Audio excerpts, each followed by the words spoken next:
बिस्मिल्लाहिर्रहमानिर्रहीम, अस्सलामु अलैकुम, सुबह खैर। आप देख रहे हैं एक्सप्रेसो, मैं हूं हिना आदिल और मैं हूं अली अनीक सैयद। उम्मीद आप खैर आफियत से होंगे और आपका गुज़श्ता हफ्ता बहुत ही अच्छा गुजरा होगा, क्योंकि बहुत सारी छुट्टियां थी उसमें और बहुत सारे लोग बिल्कुल खास तौर पे लाहौर, लेकिन पूरी दुनिया ने और पाकिस्तान भर ने देखा है कि लाहौर में फिर कैसे पसंद हुई है। 20 साल के बाद आई थी और लोगों ने भरपूर तरीके से शिरकत की है। और भाई हमारी वजीर आला ने शाबाश दी है लाहौरियों को। उन्होंने कहा है कि शाबाश लाहौर, आपने सेफ बसंत का जो मेरा तस्वुर था आपने उसको हकीकत में बदल दिया, और जिन एसओपीज के तहत आपको सेलिब्रेशंस का कहा गया था आपने उन्हीं एसओपीज को फॉलो किया, इसीलिए 5 घंटे बढ़ा दिए गए और 5 बजे तक का टाइम एक्सटेंड किया गया अली, ताकि जिसने जितनी महंगी शॉपिंग की हुई है वो अपने सारे पतंगे और डोरे वो सब चला ले, क्योंकि अब जो पाबंदी है वो दोबारा से बरकरार है। ये जो बैन था ये 3 डेज के लिए बिल्कुल हटाया गया था, और इसके बाद फिर अब ये है कि सेलिब्रेशंस अब दीगर शहरों में ले जाने का भी सीएम साहिबा ने ये कहा है कि जो ये कॉन्सेप्ट सेफ बसंत का यहां अपनाया गया है आगे भी अपनाया जाएगा। बिल्कुल ऐसा ही है, एसओपीज दिए गए, लेकिन अब जनाब खबरदार, बिल्कुल किसी किस्म की पतंगबाजी नहीं होनी चाहिए, और उसके साथ साथ जितने एसओपीज हैं, ना डोर हवा में नजर आनी चाहिए ना पतंग नजर आनी चाहिए। जब तक कि हुकूमत की जानिब से इजाजत नहीं मिलती है दोबारा बसंत नहीं मनाएंगे। लेकिन हमने देखा है कि अगर आपको इजाजत मिलती है और आप एसओपीज पर अमल दरामद करते हैं तो किस कदर खूबसूरत माहौल बन जाता है। पूरे शहर का ऐसा माहौल था कि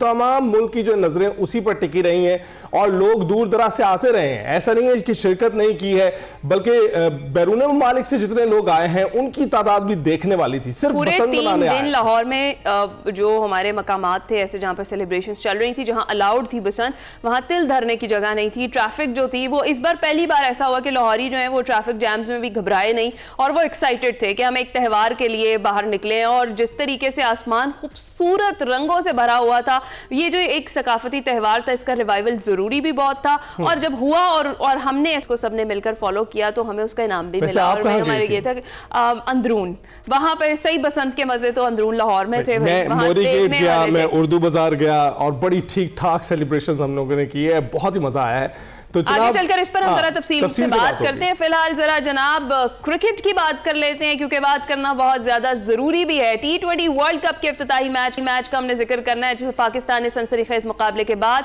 नीदरलैंड्स को शिकस्त देकर इवेंट का फातिहाना आगाज किया, और कोलंबो के स्पोर्ट्स कॉम्प्लेक्स में पाकिस्तान ने 148 रन का हदफ 20वें ओवर की तीसरी बॉल पर 7 विकेटों के नुकसान पर हासिल किया, और 114 रन पर 7 विकेटें गिरने के बाद कौमी टीम मुश्किलात का शिकार हो गई थी। हमें भी सूरत हाल काफी मुश्किल दिखाई दे रही थी। अच्छा, वैसे बहुत सारे लोग जो हैं वो मसरूफ भी थे बसंत मनाने में, और फिर जब मैच का तड़का एक के साथ लगा तो मजा आ गया। लेकिन फिर मुश्किल सूरत हाल की तरफ देखें, फहीम अशरफ ने क्या कमाल, फिर उम्दा 11 गेंदों पर 29 रन की जारहाना इनिंग्स खेलकर टीम को शिकस्त से बचा लिया, और शाहीन आफरीदी 5 रन बनाकर नॉट आउट रहे।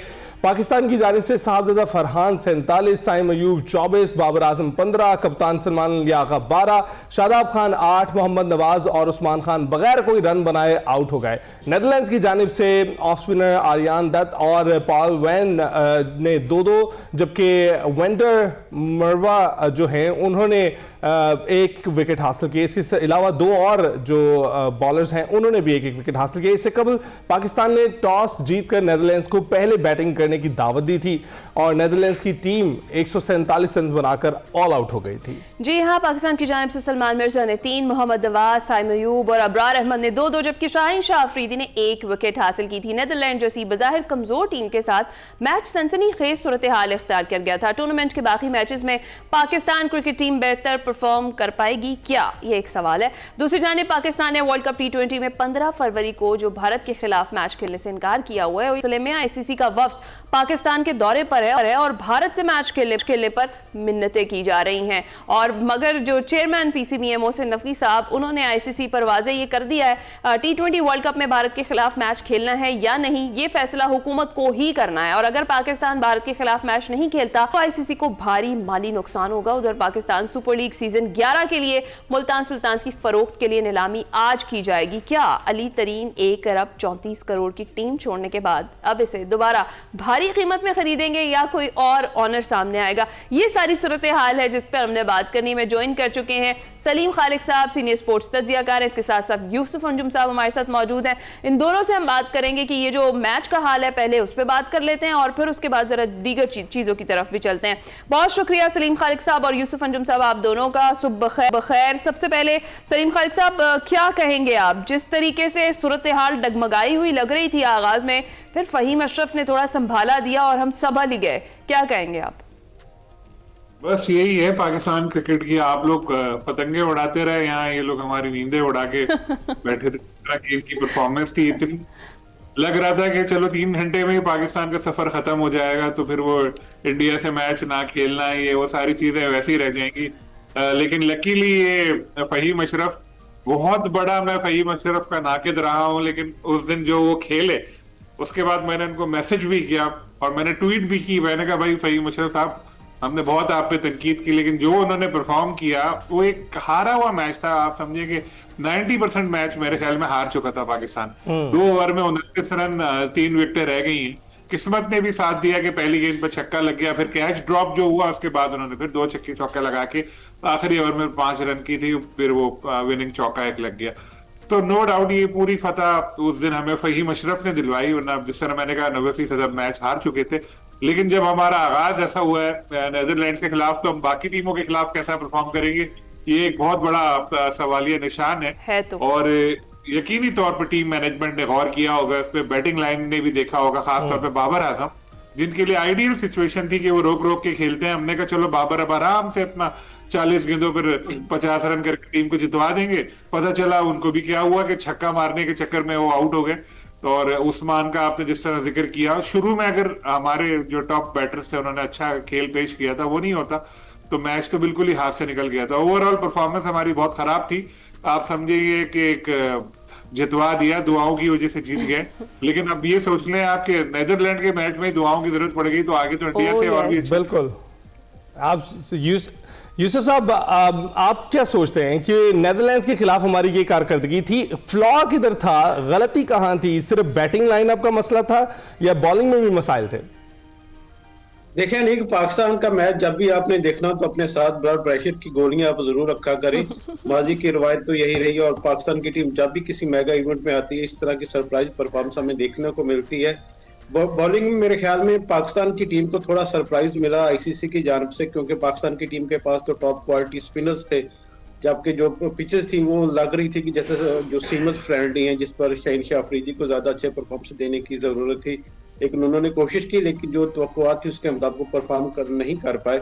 بابر اعظم یقینی طور پر ان سے بہت زیادہ ہمیں امیدیں وابستہ ہوتی ہیں. ہر بار ہی کوئی میچ میں اچھا پرفارم کریں گے, سرپرائز کریں گے لوگوں کو, لیکن ہر بار ہی ان کی طرف سے اتنی زیادہ اچھی پرفارمنس ابھی تک دیکھنے کو نہیں ملی.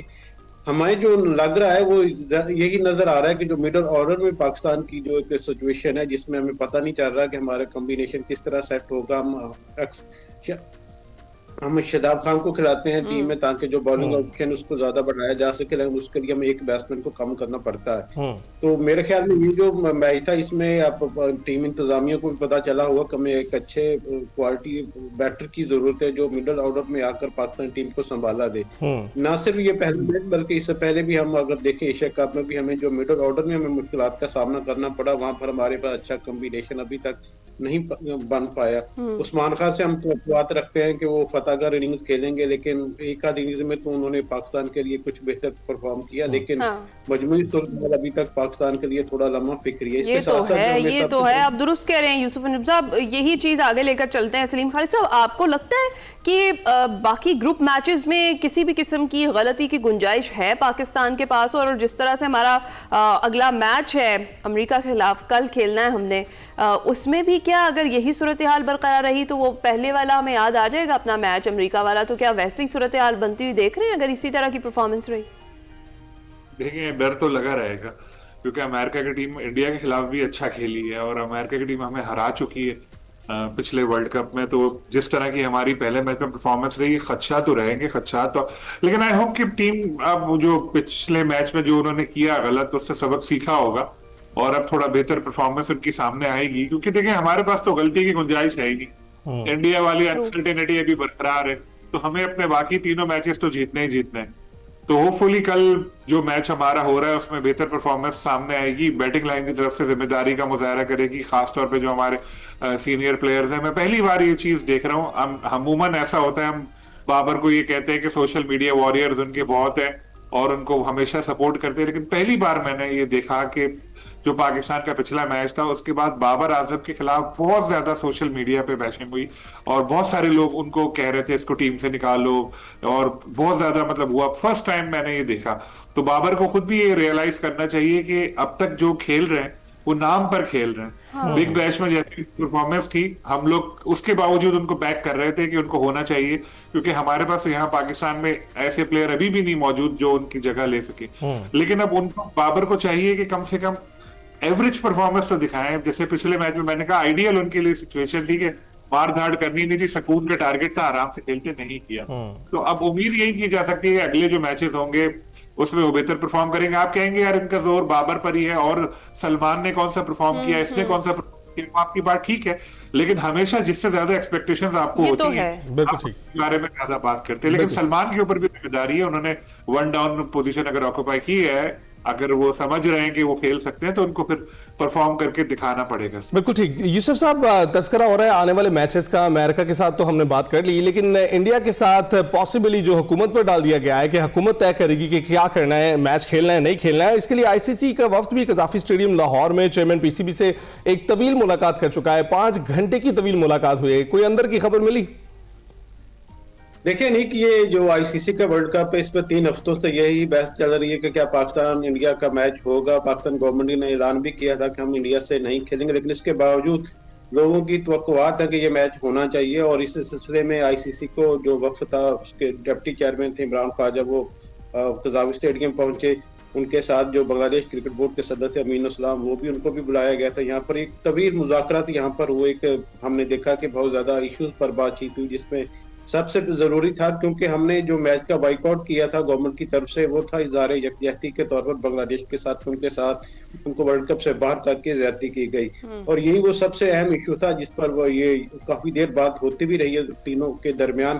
اور اس میں اس بات کا فارمولہ کا جو ہمارے ذرائع نے کنفرم کیا کہ طے پایا کہ پہلے بنگلہ دیش کرکٹ بورڈ کو راضی کیا جائے گا, اس کے جو مالی طور پر نقصان ہوگا اس کو پورا کیا جائے گا. اور ان کو مجھے لگ رہا ہے کہ آئندہ جو فیوچر ایونٹس ہوں گے اس میں ایک ایونٹ کی میزبانی بھی بنگلہ دیش کو سونپی جائے گی, تاکہ بنگلہ دیش کے جو کرکٹ فینز ہیں وہ بھی بالکل آئی سی سی سے راضی ہوں گے اور بہتری کی طرف چیزیں جائیں. صحیح ہے. سلیم بھائی صاحب, آپ بھی یہی سمجھتے ہیں کہ ڈیسیجن جو ہے, جو کیونکہ یوسف انجم صاحب اور آپ سے ہم دونوں سے ہی بات کر رہے تھے اور ایکسپیکٹ کر رہے تھے کہیں نہ کہیں, آپ دونوں یہی کہہ رہے تھے کہ ہو سکتا ہے کہ کچھ چانسز پیدا ہو جائیں اور یہ والا میچ ہو جائے, لیکن اب جس طرح کی منتیں کر رہے ہیں, گھر تک آ گئے ہیں, تو آپ کی پاسبلٹی جس طرح سے یوسف انجم صاحب کہہ رہے ہیں کہ دکھائی دے رہی ہے میچ ہونے کی, آپ کو بھی ایسا ہی لگ رہا ہے؟ دیکھیں ہمارا تو کوئی جھگڑا تھا ہی نہیں نا. ہمارے کہنے پہ انہوں نے ہائبرڈ ماڈل پہ ہمارا میچ سری لنکا میں رکھ دیا تھا. تو آئے اس معاملے میں اسی وجہ سے کہ ہمارا جو بنگلہ دیش ہمارا دوست ملک ہے, ان کے ساتھ انہوں نے غلط کیا کہ پہلے ان کا جائز مطالبہ نہیں مانا, پھر ان کو ایونٹ سے ہی باہر کر دیا. تو اب یہ مذاکرات میں بنگلہ دیش کو آنے کا, شامل کرنے کا مقصد بھی یہی تھا کہ ان کے ساتھ کچھ اچھا ہو. تو کیونکہ مالی طور پر بڑا ان کو نقصان ہوگا ایونٹ میں شرکت نہ کرنے کا, ان کے پلیئرز کو بھی بہت نقصان ہوگا. تو اگر آئی سی سی ان کو کمپنسیٹ کر دیتی ہے, اچھا ان کے پلیئرز کو بھی پیسہ مل جاتا ہے اور بنگلہ دیش اس پہ مطمئن ہے, تو پھر پاکستان اگر اپنا فیصلہ چینج کر رہا ہے تو اس میں کوئی غلط نہیں ہے, کوئی برائی نہیں ہے. کیونکہ ہماری تو بات ہی, لڑائی یہی تھی, ہمارا پوائنٹ یہی تھا کہ بنگلہ دیش کے ساتھ غلط ہوا ہے. بنگلہ دیش کمپنسیٹ ہو کے بنگلہ دیش اگر سیٹسفائی ہو رہا ہے تو بالکل ٹھیک ہے. لیکن دیکھتے ہیں, ابھی تو ملاقاتیں ہوئی ہیں اور بڑی لمبی میٹنگ چلی, اب دونوں چلے گئے. بنگلہ دیش کرکٹ بورڈ کے صدر بھی واپس چلے گئے اور آئی سی سی جو آفیشل آئے تھے وہ بھی واپس چلے گئے. وہ آئی سی سی کو بتائیں گے, یہ بنگلہ دیش کرکٹ بورڈ والے اپنی گورنمنٹ کو بتائیں گے, ڈسکشنز ہوں گے, اس کے بعد کوئی نہ کوئی فارمولا بنے گا. ہوپفلی آج ہی کوئی ڈیسیژن شاید سامنے آ جائے. اور ابھی تک بظاہر ایسا لگ رہا ہے کہ شاید انڈیا پاکستان کا میچ ہو جائے, کیونکہ آئی سی سی کو بہت زیادہ فکر ہے, کرکٹ کی فکر نہیں ہے. اگر یہ میچ پاکستان کہتا ہے کہ ہم سری لنکا کے ساتھ نہیں کھیلیں گے تو آئی سی سی بولتا ہے ہاں ٹھیک ہے نہ کھیلو, کوئی مسئلہ نہیں. ادھر اس لیے مسئلہ ہے ان کو کہ $250-300 ملین یا اس سے بھی بہت زیادہ نقصان کا ان کو خطرہ ہے. تو اسی لیے منتوں پر آ گئے. پہلے تو کہہ رہے تھے یہ کر دیں گے وہ کر دیں گے, آپ کہہ رہے ہیں بھائی کھیل لو پلیز کھیل لو. بالکل ایسا ہی ہے. تو یوسف صاحب, آپ کو لگتا ہے یہ ایک آدھا میچ تو ہم چھوڑ ہی سکتے ہیں, کہ ایسا بھی پاسبلٹی آئی سی سی جو ہے وہ ممکن بنائے گی کہ نہ ہو؟ बिल्कुल नहीं, ऐसी कोई सूरत हाल नजर नहीं आ रही, क्योंकि आईसीसी की तो ख्वाहिश है कि पाकिस्तान की टीम अगर किसी और से खेले या ना खेले, लेकिन इंडिया के साथ मैच जरूर हो, क्योंकि यही उनकी आमदनी का जरिया है। अगर इंडिया पाकिस्तान का मैच नहीं होगा तो फिर वो खाएंगे कहाँ से, कमाएंगे कहाँ से, और अपना जो सिलसिला एक चल रहा है वर्ल्ड बॉडी को उसको चलाने के लिए कहाँ से उनके पास पैसा आएगा। इंडिया पाकिस्तान का मैच ही उनके लिए रेवेन्यू का सबसे बड़ा सबब है, और इसलिए उनकी पूरी कोशिश है कि इंडिया पाकिस्तान का मैच हो जाए। जिस तरह के रात मुज़ाकरात हुए हैं, इसमें कुछ चीज़ों पर एग्री किया है इमरान ख्वाजा ने कि पाकिस्तान और बांग्लादेश के जो तहफ़्फ़ुज़ात हैं उनको मैं उनकी हिमायत करता हूँ, और उन्होंने इस बात की दहानी भी करवाई है कि दोनों बोर्ड के जो भी तहफ़्फ़ुज़ात हैं, जो भी इश्यूज हैं, इनको आईसीसी के साथ मिलकर हल करने में अपना किरदार जरूर अदा करेंगे। मुझे लग ऐसा रहा है कि अब चूंकि इमरान ख्वाजा और अपना मीनो सलाम दोनों वापस चले गए, वो अपने अपने जो अहदेदार है उनसे बात करेंगे। जो बांग्लादेश क्रिकेट बोर्ड के सदर है वो अपनी गवर्नमेंट से भी बात करेंगे। इमरान ख्वाजा आईसीसी के जो जयशा और बाकी जो लोग उनके हमसे बातें करेंगे, और 1 या 2 रोज में यकीनी तौर पर इस हवाले से बड़ा ब्रेक थ्रू सामने आ सकता है। और फिर हमारा चूंकि फैसला गवर्नमेंट ने करना है पाकिस्तान ने, कि उन्होंने हमें मना किया था हम इंडिया के साथ खेलने से। अब जो पीसीबी के चेयरमैन मोहसिन नकवी साहब हैं, वो वज़ीर आज़म से आज या कल में मिलने वाले हैं, जिसमें वो जो तमाम तफसीलात होंगी इस मीटिंग की वो शेयर करेंगे, और उसके बाद उम्मीद की जा सकती है कि वज़ीर आज़म अपना फैसले को बदलते हुए तमाम हालात को देखते हुए दायरे यकजहती के तौर पर बांग्लादेश के राजी होने के बाद उनकी रजामंदी से पाकिस्तान ये मैच का फैसला खेलने का जरूर इसका ऐलान करेंगे। ठीक, यानी वैसे जो भी सूरत हाल बनेगी अब हमें कोई फिक्र नहीं है।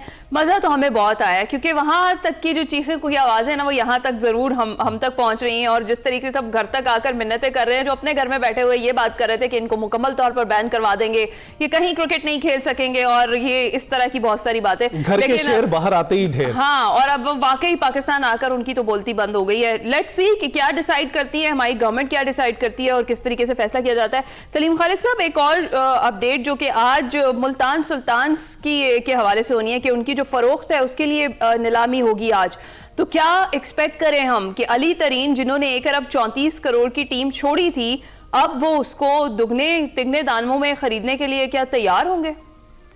1 अरब 8 करोड़ उनकी टीम की वैल्यू थी, जो वैल्यूएशन नहीं कराई पीसीबी, 1/34 हो के उनको 1/34 में टीम लेने का बड़ा अच्छा मौका मिला था, लेकिन वो बहुत बड़ी बड़ी बातें की, लड़ाइयां की सबसे, और पीसीबी ने भी उनको पूरा घर तक छोड़कर आया। हाँ। ना उनका कॉन्ट्रैक्ट खत्म किया, पूरा टाइम पूरा होने दिया। जब टाइम खत्म हुआ तो कॉन्ट्रैक्ट ऑलरेडी खत्म हो गया वैसे ही।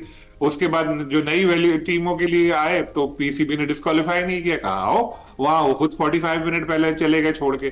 तो पीसीबी ने भी उनको हीरो नहीं बनने दिया, विक्टिम कार्ड नहीं खेलने दिया। अब यहाँ आए तो आए, अब बहुत ही, अब कितने अकलमंद आदमी होगा जो 1/34 की टीम छोड़ के अगर 2 में ले या 1/90 में भी अगर ले, तो आप सोच ले। लेकिन पैसा उनके पास बहुत है, पैसा उनके लिए मसला नहीं है। अगर ईगो पे बात आ गई तो वो तो 3 अरब की भी टीम खरीद लेंगे। तो लेकिन बात यही है कि सोचने की बात जो हमारे आपके जैसे जहनों में आ रही है कि यार फिर वो टीम छोड़ी की होती। खैर इंटरेस्टिंग सिचुएशन है, क्योंकि पीएसएल की वैल्यू तो आपको पता चली गई है कि 175 की हैदराबाद गई, 185 की सियालकोट गई। तो डेफिनेटली अब उम्मीदें तो यही है कि ये 2 तक तो एटलीस्ट जाएगी, 2 अरब तक। बिल्कुल ऐसा ही है। तो यूसुफ साहब आप नहीं हम लोगों ने नहीं की। अच्छा यूसुफ साहब, मुस्तफिजुर रहमान को वापस लाने का फैसला आपको कैसा लगा? देखिए, मेरे ख्याल में ये लाहौर कलंदर की बहुत ही स्मार्ट चॉइस है। बाकी सारी जितने फ्रेंचाइजर है वो बड़े बड़े नामों की तरफ जा रहे हैं, लेकिन मेरे ख्याल में ये लाहौर कलंदर की तरफ से 2016-2018 में मुस्तफिजुर रहमान खेल चुके हैं।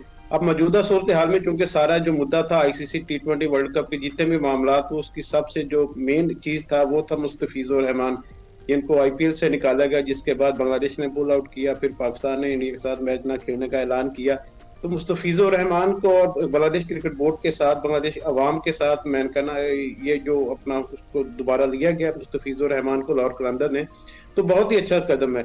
और क्योंकि अब सारी नजरें मुस्तफिजुर रहमान पर है, जब यहाँ पर आएंगे तो क्रिकेट फैन में भी ज्यादा उनकी मकबूलियत बढ़ेगी, जो बांग्लादेश के फैंस हैं उनकी दिलचस्पी भी पीएसएल में ज्यादा बढ़ेगी। तो मेरे ख्याल में ये लाहौर कलंदर ने बहुत ही एक बेहतरीन फैसला किया है, और आने वाले दिनों में यकीनी तौर पर इसमें मजीद जब उस वक्त आएगी जब बांग्लादेश के मजीद खिलाड़ी भी पीएसएल का हिस्सा होंगे, क्योंकि मुझे नहीं लगता कि अफगानिस्तान के खिलाड़ियों को एनओसी मिलेगा या कोई फ्रेंचाइजर उनको मिलने की अब कोशिश करेगा। गुरबाज का मसला आपके सामने, सियालकोट सट्टाल, पेशावर ज़ल्मी ने उनको डायरेक्ट साइन किया, लेकिन उन्होंने फिर इनकार किया कि उनको जो उनका क्रिकेट बोर्ड है उसकी तरफ से एनओसी नहीं सही है। यूसुफ, तो मेरे क्विकली ख्याल जरा से ये बताइएगा, ये जो हम मुल्तान सुल्तान्स की फरोख्त की बात कर रहे हैं, बिडिंग की बात कर रहे हैं, जो सलीम खालिक साहब ने कहा, आप उससे मुत्तफिक हैं कि अगर ईगो पर बात आ गई तो फिर वो उनके लिए पैसा मसला नहीं है, अली तरीन के लिए वो ले लेंगे वापस टीम, लेकिन कितनी कोई समझदारी की बात होगी कि आप 1 अरब 34 करोड़ की टीम छोड़कर फिर उसको 2 में या उससे ज्यादा में खरीदें वापस?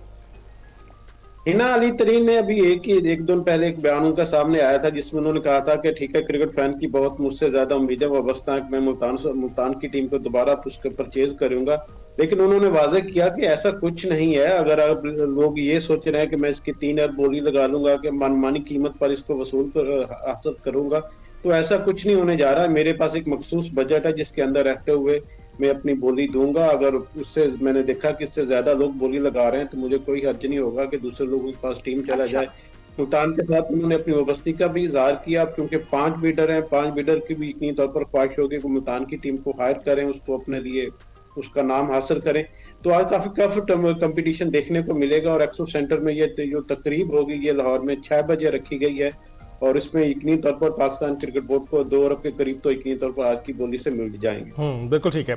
यूसुफ साहब और सलीम साहब, आप दोनों का बहुत बहुत शुक्रिया। क्रिकेट पर तबसरा हो रहा है, तो जनाब कहते हैं ना कि 100 सुनार की और 1 लोहार की, तो सियासत हम नहीं लेकर आए क्रिकेट में, सियासत आप लेकर आए हैं और अब आपको इसका मजा चखना चाहिए। ब्रेक के बाद हाजिर होंगे।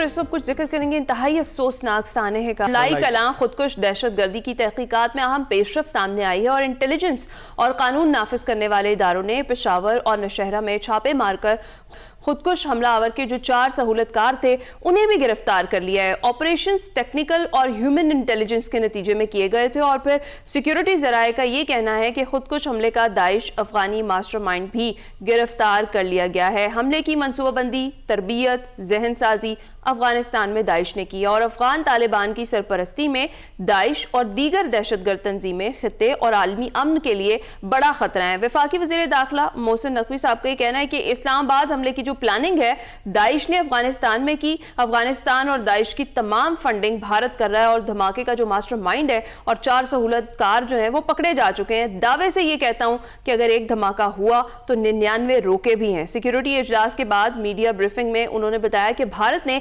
मई की शिकस्त के बाद दहशतगर्दी के लिए बजट 3 गुना बढ़ा दिया है।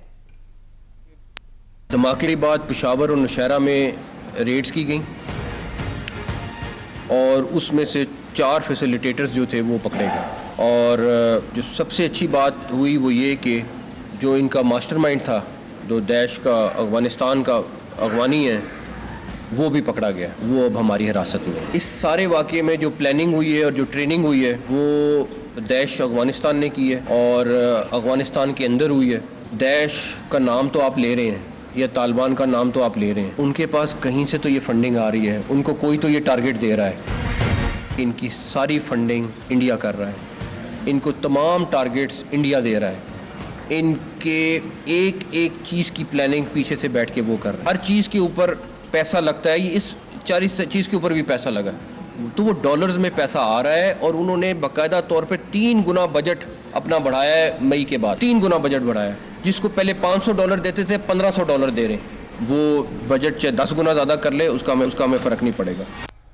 वफाकी वज़ीर इत्तलात अताउल्लाह तारड़ का कहना है कि मुल्क में दहशतगर्दी की वापसी के पीछे PTI है और दहशतगर्दों का कोई मजहब नहीं है। दहशतगर्दों का मकसद सिर्फ इंतशार फैलाना है।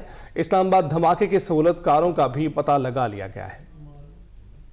जिस दहशतगर्द ने ये वाकया इस्लामाबाद तरलई वाला किया, काफी हद तक उसमें पेशरफ्त हुई है उसके सहूलतकारों के हवाले से। बहुत हद तक जो है वो निरगा उनके इर्द गिर्द तंग कर लिया गया है और इंशाअल्लाह ताला उनको कैफरे किरदार तक पहुंचाया जाएगा। ये जो दहशतगर्द हैं, इनका ना कोई दीन है, ना मजहब है, ना रंग है, ना नस्ल है, इनका एक ही नजरिया है, वो दहशत फैलाना है। सिक्योरिटी के इक़दाम तो किए जा रहे हैं, मजीद भी किए जाएंगे, मगर असल मकसद ये है कि इन दहशतगर्दों का जड़ से खात्मा करना। सॉफ्ट टारगेट इनके लिए नजर में रहता है, तो इंशाअल्लाह ताला अब ये, क्योंकि वो जब शमा बिल्कुल बुझने वाला होता है ना, तो आखिरी एक वो जो एक फड़फड़ाता है, ये वो थोड़ी सी उसकी फड़फड़ाहट है, तो ये खत्म हो जाएगी इंशाअल्लाह ताला। तो आपने सुनी, इस्लामाबाद में खुदकुश हमले के बाद दुनिया भर से हमदर्दी और यकजहती के पैगामात आ रहे हैं। पाकिस्तान को दहशतगर्दी की लहर का सामना है और गुज़िश्ता दिनों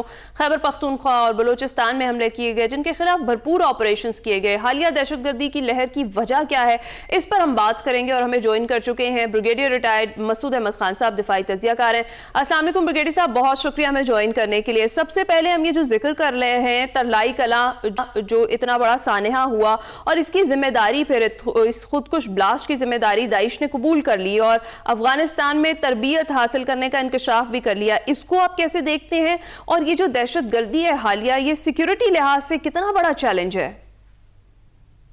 जी बहुत शुक्रिया। देखें, जिस तरीके से अगर आप पाकिस्तान में पिछले चंद महीनों के हालात देखें, स्पेशली पाकिस्तान में एक तो इकोनॉमिक स्टेबिलिटी हमने देखी, इंडिकेटर पॉजिटिव जा रहे हैं, और इसके अलावा इंटरनेशनल डिग्निटरीज जो पाकिस्तान को विजिट कर रहे हैं। और देखें अभी रिसेंटली पिछले 10 दिन के अंदर पहले कजाकिस्तान के प्रेसिडेंट आए हैं, फिर उज्बेकिस्तान के आए हैं, फिर आपके मिलिट्री लीडरशिप बाहर से आ रही है, और इसके अलावा डिफेंस आपके डील्स हो रहे हैं। और आपने फिर देखें कि आपने बलूचिस्तान में जो आपने काउंटर ऑपरेशन टेररिज्म के अगेंस्ट किया, 216 दहशतगर्द आपने मारे।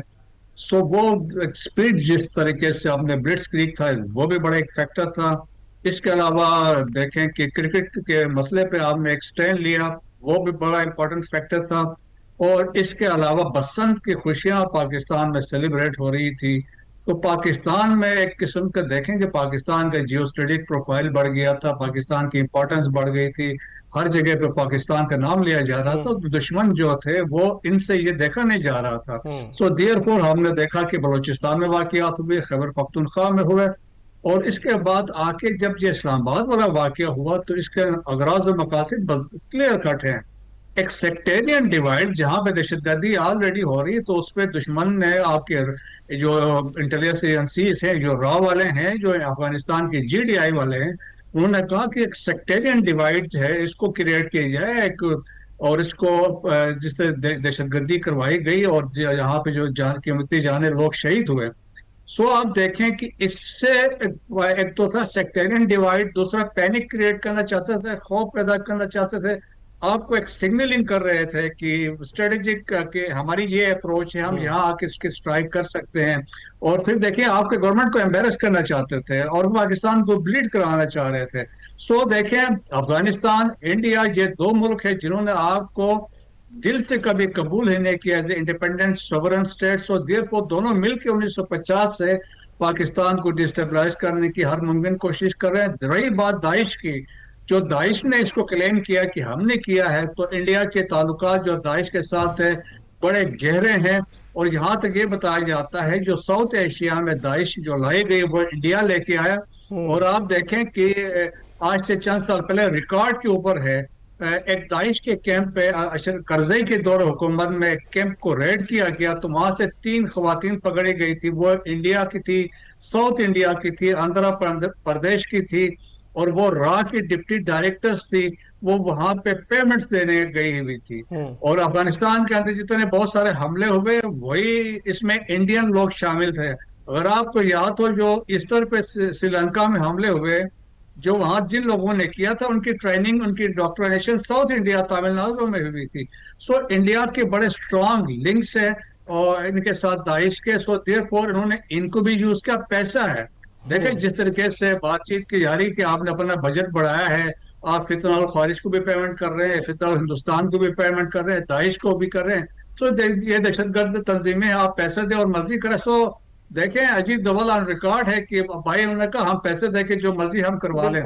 सो पाकिस्तान के पास क्लैरिटी है कि क्या है। पाकिस्तान ने अब यकीनन डिसाइड किया है the planners, abettors and executors they will be taken to task, उस पे कोई माफी नहीं होगी। बिल्कुल ठीक। ब्रिगेडियर साहब ये भी बताइएगा कि जिस तरह गुफ्तगू हमने मोहसिन नकवी साहब की सुनी, उन्होंने बताया पेशावर और नौशहरा से 4 सहूलतकार पकड़े गए हैं, तो ये क्या कॉम्बिंग ऑपरेशन मजीद इसका दायरा भी मजीद वसी किया जाएगा?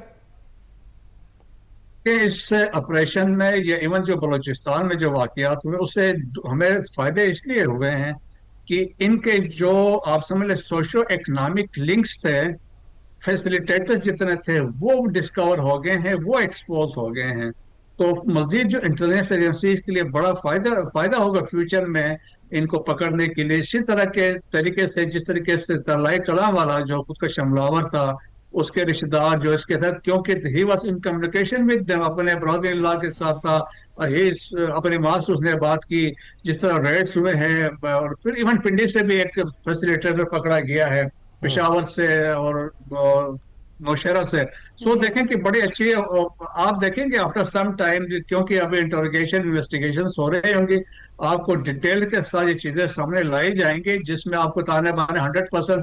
جب ہینڈلر جو ہے, جو ماسٹر مائنڈ ہے, وہ افغانی ہے, پھر آپ یہ بھی مت بھولیے گا کہ جو افغانستان کے اندر جو انہوں نے فتویٰ دیا ہے کہ انہوں نے کہا جو ہمارے فقہ کو فالو کرتے ہیں وہی مسلمان ہیں, باقی نہیں ہیں.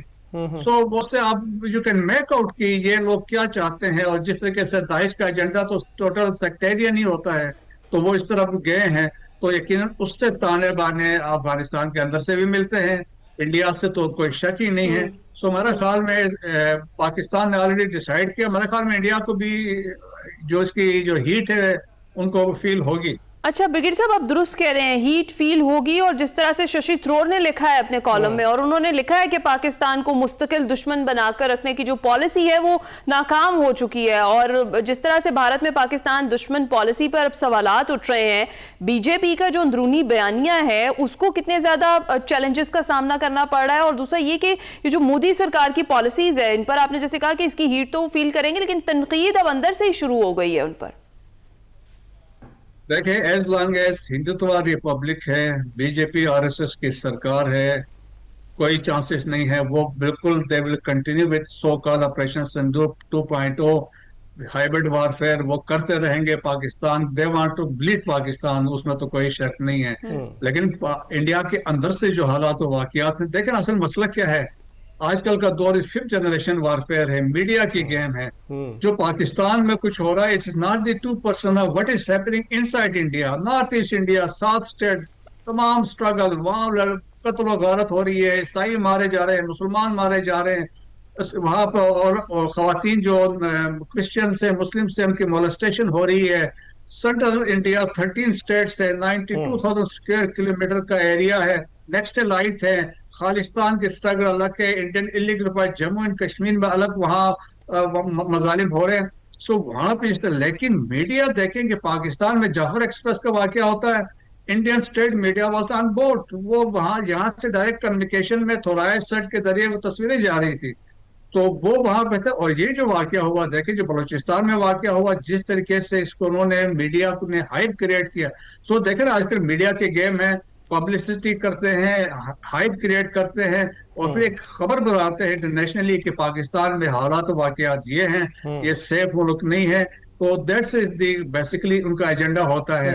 سو میڈیا کی بڑی بڑی گیم ہے, اور اس کے لیے میرے خیال میں ہم نے اور بھی پرو ایکٹیولی اپنے کاؤنٹر نیریٹیو جو ہیں especially through media, social media accounts کے ذریعے اس کو کاؤنٹر کرنا ہو. بالکل ٹھیک ہے بریگیڈیئر صاحب, بہت بہت شکریہ ہم سے گفتگو کرنے کے لیے. اور ششی تھرور کی جو گفتگو ہے جو انہوں نے کی ہے, جس میں ان کا یہ کہنا ہے کہ پاکستان دشمنی پر جو مبنی پالیسیز ہیں ان پر نظر ثانی کرنی پڑے گی, تو سیم وائسز آنا شروع ہو گئی ہیں جس طرح سے ششی تھرور صاحب کی. لیکن دیکھنا یہ ہے کہ یہ کتنے ریلیونٹ ہیں آج کل کی جو بھارت کی جو سیاست ہے اس میں, کیونکہ اس سے بہت ڈیپینڈ کرے گا کہ آگے آنے والے وقت میں کیا پالیسی اختیار کی جاتی ہے. بریک کے بعد ویلکم بیک. بسنت تو اچھے سے گزر گئی, اب موسم کا حال بھی آپ کو بتا دیتے ہیں. مختلف حصوں میں آج ملک کے بادل برسیں گے, بلوچستان کے بیشتر اضلاع میں بارش ہوگی اور برف باری بھی متوقع ہے. محکمہ موسمیات کی 10 فروری تک پنجاب میں بارش اور برف باری کا امکان. محکمہ موسمیات نے بتایا کہ کراچی میں مغربی سلسلے کے تحت بارش کا بھی امکان ہے.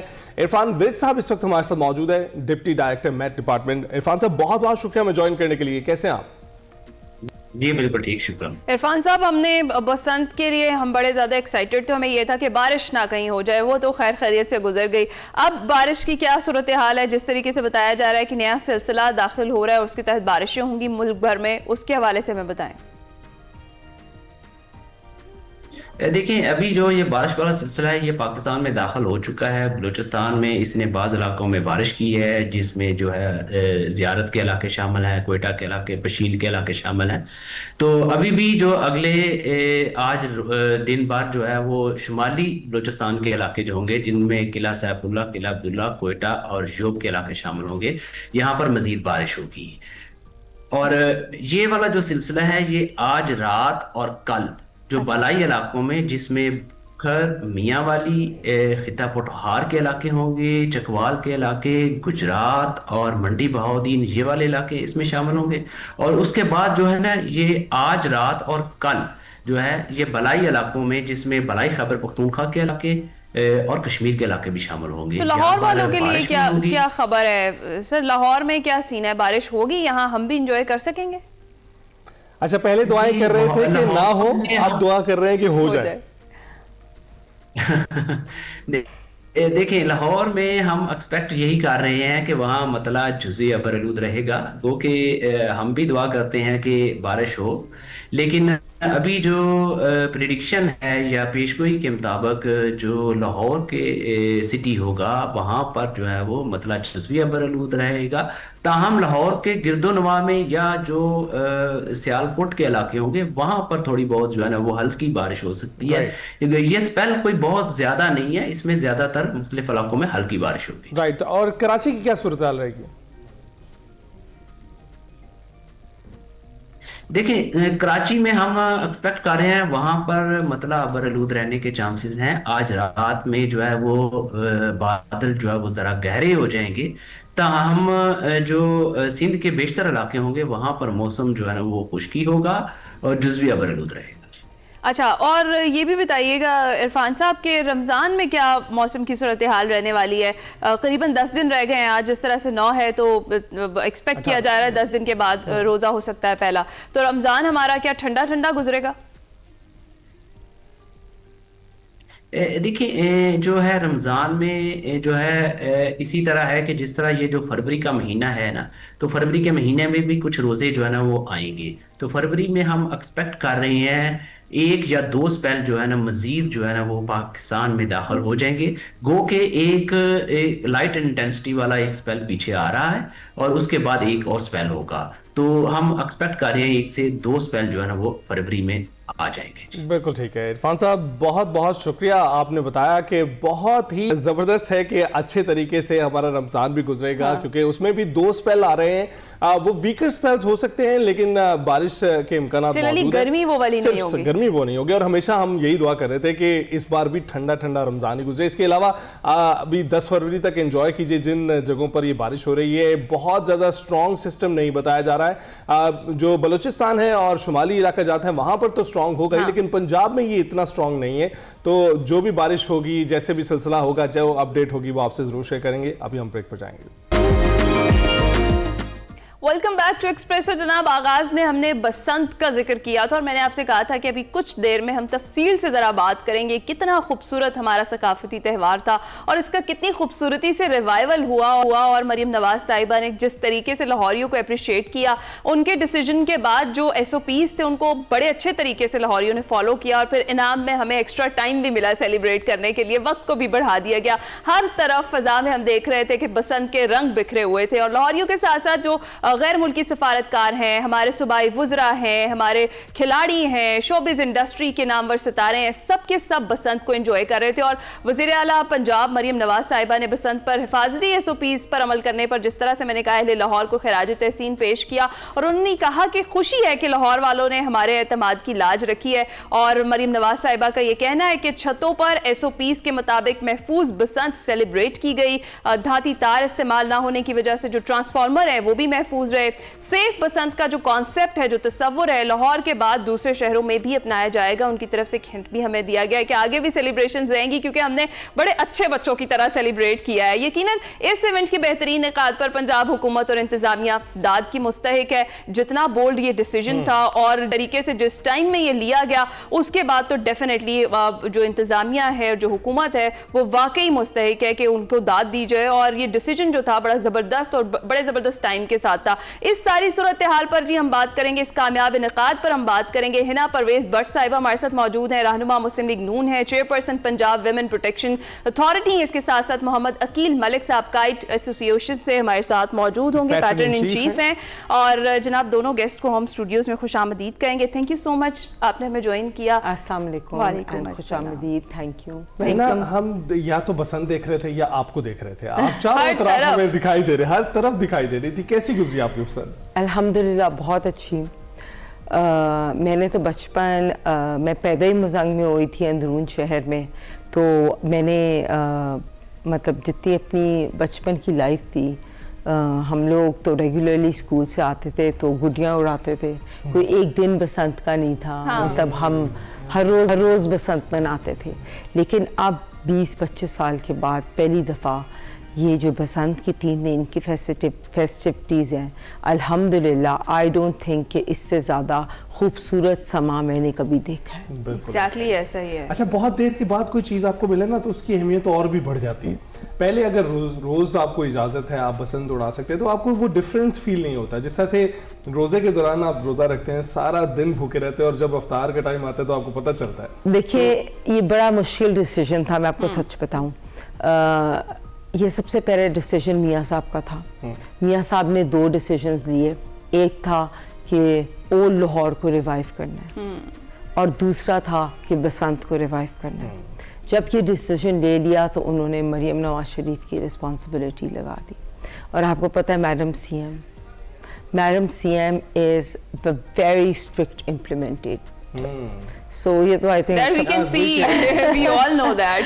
کبھی موٹر سائیکل سوار نے ہیلمٹ نہیں پہنا تھا, اور ابھی جس طریقے سے جس طرح کرائم کنٹرول کیا میڈم نے, بالکل بالکل ایسا جس طرح میڈم نے ستھرا پنجاب کیا ہے, جس طرح اسموک پہ کنٹرول کیا, آئی ڈونٹ تھنک کوئی کر سکتا. بالکل ایسے, اور ساری پالیسیز ہمارے ساتھ بہت سے سی ایم رہے ہیں, میاں صاحب بھی سی ایم رہے ہیں, شہباز شریف صاحب بھی سی ایم رہے ہیں, لیکن مریم نواز شریف صاحبہ ایک ایسی سی ایم ہے کہ جنہوں نے جو وعدہ کیا اس کو نبھایا. بالکل بالکل کیا اور نبھایا. ایسا ہی پھر انہوں نے یہ کیا کہ جب میاں صاحب نے ڈیسیجن لے کے میڈم مریم کو کہا کہ آپ نے امپلیمنٹیشن کرنی ہے, تو پھر آپ کو پتا ہے کہ میڈم مریم میاں صاحب کی ہر بات کو تو سر آنکھوں پہ لیتی ہیں.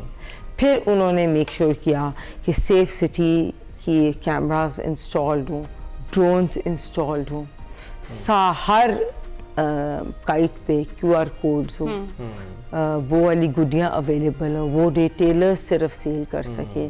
اس کے ساتھ ساتھ آپ دیکھیں ڈور اسپیشلی, اس کے ساتھ ساتھ آپ اندرون میں دیکھیں ڈرونز آپ کو نظر آ رہے تھے سیف. سو الحمدللہ this event was made so successful.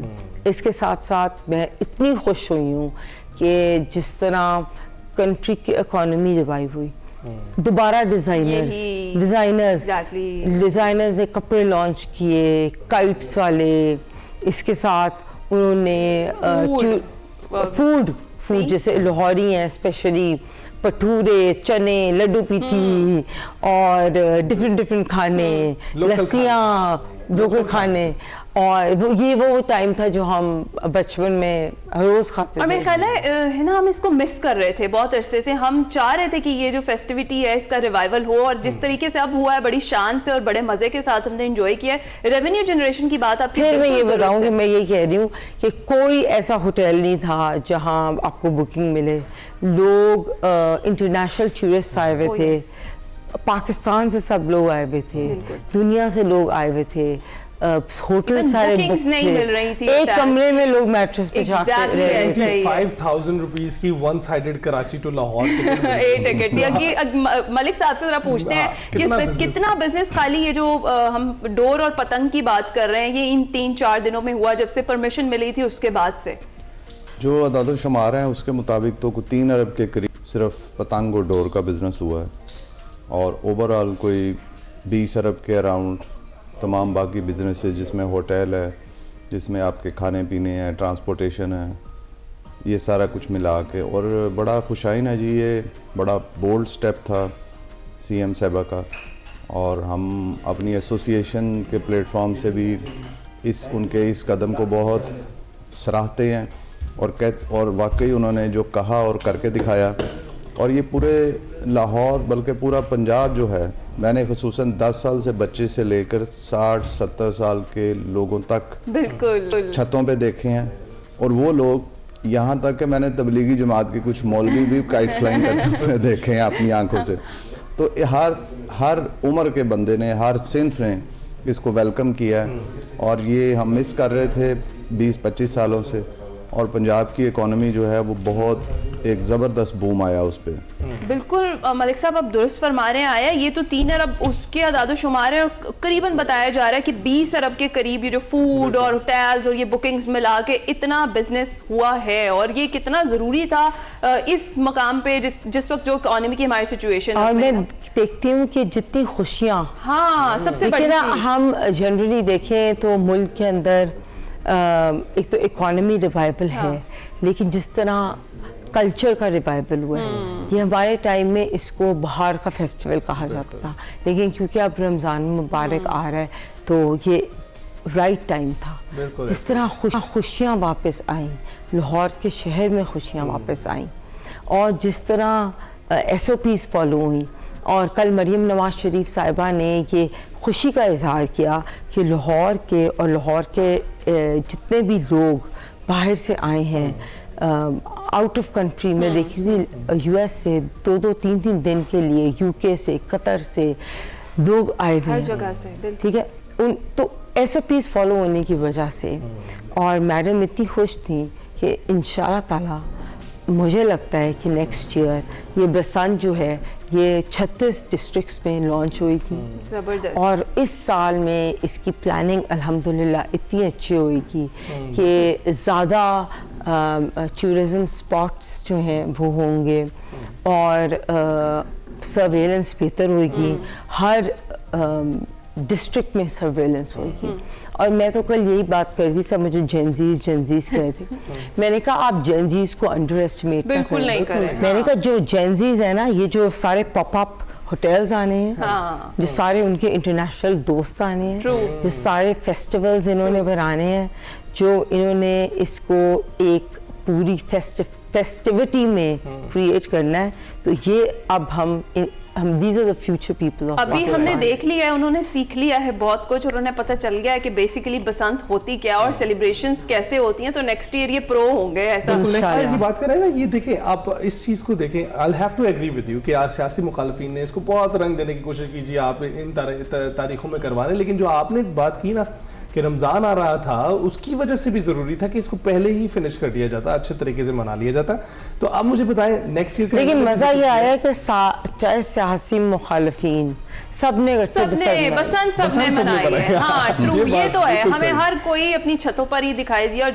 اور یہ جس طرح سے بھی جنزی کا ہم ذکر کر رہے ہیں, آپ کو کیا لگتا ہے کہ اس پوائنٹ پہ ہماری جو نئی جنریشن ہے اس کے لیے جاننا اپنی ثقافت کے بارے میں, اپنے کلچر کے بارے میں, اس خوبصورت تہوار کے بارے میں کتنا ضروری تھا, اور میڈم CM نے کتنے رائٹ ٹائم پہ یہ ڈیسیجن لیا؟ میں تو بہت خوش ہوں, میرا اپنا بچہ جنزی ہے تو میں تو اس کو 3 دن لے کے گئی, اور میں وہی کہہ رہی ہوں, یہ بچے اتنے انوویٹو ہیں, اتنے کلیور ہیں کہ ان کو پتہ ہے کہ انہوں نے کہ کس طرح بزنس انوویشن کرنے ہیں.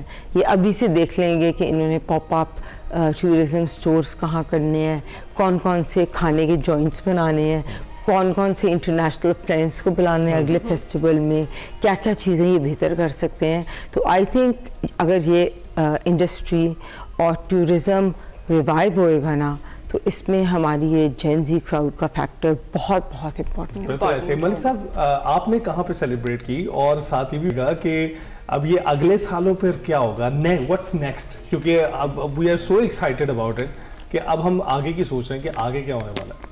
دیکھیں میں نے تو گلشن راوی بنائی ہے بسنت, اور بہت سارے میں نے کچھ دوست ہیں, ایجوکا تھیٹر پورا میں نے انوائٹ کیا ہوا تھا, شاہد ندیم صاحب جو اس کے CEO ہیں, اور تمام ایکٹرز جو ہیں تھیٹر کے وہ سارے انوائٹڈ تھے, اور بہت انجوائے کیا. جینزی کا جو ذکر ہوا ہے وہ لوگ بھی تھے, اور انہوں نے اسپیشلی کائٹ فلائنگ کو بہت انجوائے کیا ہے, اور ہم نے باربیکیو اور مختلف کھانوں کا انتظام کیا ہوا تھا. ہر طرف ایک बसंत का रंग बिखरा हुआ हमें था। ईद जैसी सेलिब्रेशंस लग रही थी, कुछ उससे भी ज्यादा, कहीं जो जैसे चांद रात हम ईद सेलिब्रेट करते हैं उस तरह से हमने बसंत की देखिए, चांद रात मैंने भी सेलिब्रेट पहले की। भी कहा था ईद एक हमारा मजहबी त्यौहार बिल्कुल। है, उसमें सिर्फ मुसलमान शामिल होते हैं, ये सकाफती ये है। सकाफती है, इसमें नॉन मुस्लिम्स भी शामिल सभी हैं, हैं। पूरी कंट्री शामिल होती है, इसलिए इस इवेंट की जो इफेक्टिवनेस है वो ईद उल फितर से भी ज़्यादा हो चुकी हुई है और लग भी रही थी। अच्छा मलिक हाँ। साहब, जिस तरह से हम पे सीएम साहिबा ने ट्रस्ट किया, लाहौरियों को एसओपीज के कहा, और हमने नोट किया कि 12 बजे से पहले कहीं हमें काइट फ्लाइंग नहीं होती हुई दिखाई दी, बाकायदा इंतजार किया गया, एक मिनट भी वेट किया गया, जैसे ही 12 बजे और तब फिर पतंगे उड़ना शुरू हुई, और जिस टाइम पे मना किया गया उस टाइम पे रुक गए। और हमने भी देखा कि ये जो धाती तार है और जो इस तरह की केमिकल वाली डोर है, इसका इस्तेमाल होता हुआ दिखाई नहीं दिया। तो ये लाहौरियों ने भी वाकई जिम्मेदारी का सबूत दिया। फिर देखें, हमारी मीटिंग्स होती रही हैं, मैं स्पेशली ज़रूर तारीफ़ करूँगा कमिश्नर लाहौर मरीम खान साहबा का, उन्होंने बहुत काम किया इस पे, जितनी सर्वेलेंस थी, टीम्स थी, डे टू डे मीटिंग्स थी, और बहुत उन्होंने इसको कंट्रोल किया डीसीज़ के थ्रू, एसीज़ के थ्रू और तमाम इंतज़ामिया के थ्रू, और बहुत बेहतरीन काम किया, और लाहौरियों ने पूरी जिम्मेदारी का सबूत दिया। और मैं इसमें जी सॉरी, और लोग ये समझ रहे थे, ये समझा जा रहा था, हम भी समझ रहे थे कि लाहौरिये जो हैं इनको इजाज़त देने की देर है, ये वायलेशन लाजमी करेंगे। हम ये बात भी कर रहे थे वैसे। आप देखेंगे 10 लाख एंटीनास गवर्नमेंट ने लगाए हैं, को 15,000 हमने अपनी एसोसिएशन से लगाए हैं, 90 लाख तो बाइक्स हैं। आप देखें, लोगों ने अपनी जेब से पैसे खर्च के बाइक्स के ऊपर रॉड, और 10 की 10 में से बाइक्स के ऊपर रॉड नजर आए हैं, और उसके अलावा छतों के ऊपर जो एसओपीज हुए हैं, मतलब किसी किस्म की कोई इंतज़ामिया को ज़रूरत ही नहीं पड़ी किसी जगह पे कोई वायलेशन नज़र आए, हर जगह जिम्मेदार शहरी होने का, और ये उन्होंने साबित कर दिया है कि वो इस बसंत के जो फेस्टिवल थे इसको बहुत बेसब्री से इंतजार कर रहे थे, और आगे भी चाहते हैं कि बैन ना हो। इसलिए अमल नवाज साहिबा की जानिब से खुद भी पैगाम। नहीं भाई, आपको बताऊं कि मरीम नवाज शरीफ साहिबा का जो टेन्योर है ना, आई थिंक ये सबको पता है कि मरीम नवाज शरीफ साहिबा बड़ी सख्त टास्क मास्टर हैं। जो लोग उनके साथ काम करते हैं ना, उनको पता है कि उनको she is very powerful in decision making, and once she decides, she's very strict in implementation. ये जो सेफ सिटी कैमरास, जो ड्रोन्स, लोग कल गुड़ियाँ उड़ा रहे थे तो कहते ओ वो ड्रोन, हर पतंग पे QR कोड, आपकी डोरें जो है ना वो सारी वो जो रिटेल शॉप्स के साथ, इसके बाद जो रॉड्स की बात है, everything was so strictly monitored. Because madam का आपने इससे पहले भी देखा है, एक मैनहोल का देख लिया था कि खुदा ना खास्ता, बिकॉज वो लोगों के लिए ना दिल में मोहब्बत रखती हैं, वो एम्पैथी रखती हैं, वो नॉट ओनली हार्ड वर्किंग है, हम उनको दिन रात काम करते हुए देखते हैं। तो जब ये जुनून और जज्बा काम का होता है ना, तो वो मेक श्योर करती हैं कि इसको इम्प्लीमेंट किया जाए। मैं वैसे देख रही थी कि जिस तरह ट्रांसपोर्टेशन सबसे बड़ा है मेट्रो बस, खवातीन के लिए फर्क कंपार्टमेंट्स, आप यहाँ तक कि देख लें कि कोई स्मॉग कंट्रोल कितनी अच्छी थी, और कहीं लोगों को किसी चीज की कोई प्रॉब्लम नहीं। लोग एक्सपेक्ट ये कर रहे थे कि शायद ये पहले की तरह कुछ ऐलानात होंगे, और बहुत सारे लोग ये कहते हैं कि कोई हमें जो है ना फेयर हमें पे करना पड़ेगा, कुछ फ्री ट्रांसपोर्टेशन नहीं होगी, लेकिन जब उन्होंने देखा तो they were literally shocked. Madam ने इतने छोटे देखें, Maryam Nawaz Sharif was the first CM in the history of Punjab, लेकिन she has taken such steps that has revolutionized Punjab. True.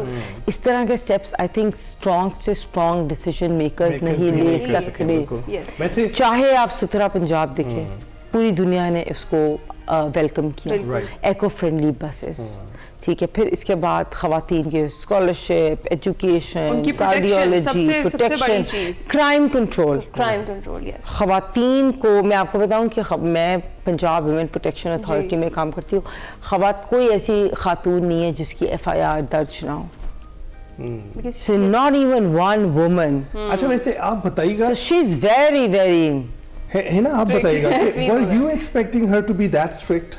I worked with her before she was the CM, at that point of time she was not that strict.